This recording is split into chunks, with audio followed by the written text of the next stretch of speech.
An attempt to genetically modify the measles virus to treat cancer turns deadly. 99% of the world's population is infected, the vast majority are killed, and those the virus does not kill are turned into vampires, albinos, cannibal mutants called darkseekers, who are extremely vulnerable to sunlight and roam the night, preying on those few who have natural immunity. 3 years after the outbreak in 2012, U.S. Army virologist Lt. Col. Robert Neville lives an isolated life in deserted Manhattan, not knowing if there are still people left with immunity. He sets his watch for sunset. Before he goes inside, Neville cleans everything so that they won't find him based on his footprints or smell. Neville's daily routine includes experimenting on infected rats to find a cure for the virus, searching for food and supplies, and daily waiting for survivors to respond to his continuous recorded radio broadcasts instructing them to meet him at noon at the South Street seaport. Suddenly, he notices that one of the experimental rats has been affected by the drug and is not behaving aggressively. Flashbacks reveal that his wife Zoe and daughter Marley died in a helicopter crash during the chaotic evacuation of Manhattan as the military imposed a quarantine on the island.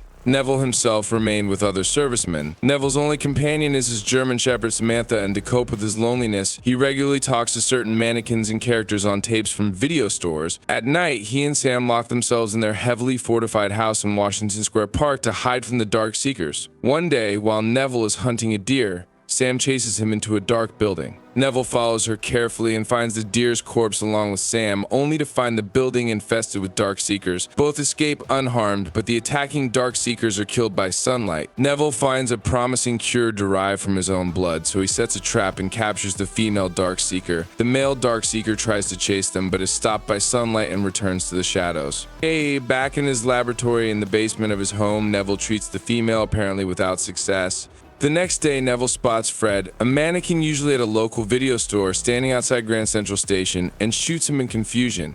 However, Neville realizes that he is being watched by the Seekers of Darkness from nearby buildings. As he approaches Fred, he falls into a trap similar to the one he used to capture the woman and is knocked unconscious after hitting his head. By the time he wakes up, the sun has set and he is attacked by infected dogs. Neville and Sam kill them, but Sam is bitten during the fight. The dogs are immune to the airborne strain of the virus, but can be infected with another strain through bites.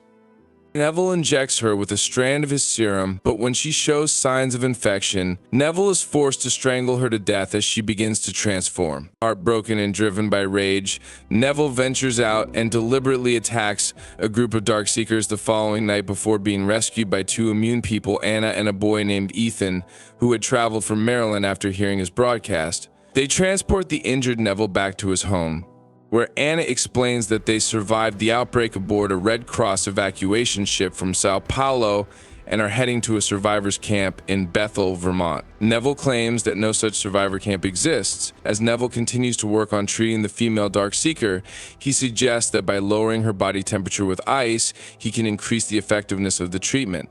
The next night, a group of Darkseekers who had tracked Anna and Neville the night before invade the house. Neville, Anna, and Ethan retreat to the basement laboratory, sealing themselves with the female test subject. When the Darkseekers attack the laboratory, having discovered that the latest treatment was successful, Neville assesses the situation as the Darkseeker's alpha male crashes through the glass door to burst inside. Neville takes a vial of blood from the woman he cured and gives it to Anna before locking Ethan and her in a coal chute at the back of the lab. Neville then kills both himself and the attacking Darkseekers with a grenade, saving the cure. Next day, Anna and Ethan arrive at the survivors camp in Bethel, where they are greeted by military officers and other survivors before Anna gives them the cure. Anna tells how Neville's efforts and sacrifices to save humanity eventually became the stuff of legend. If you liked the video, please like and subscribe.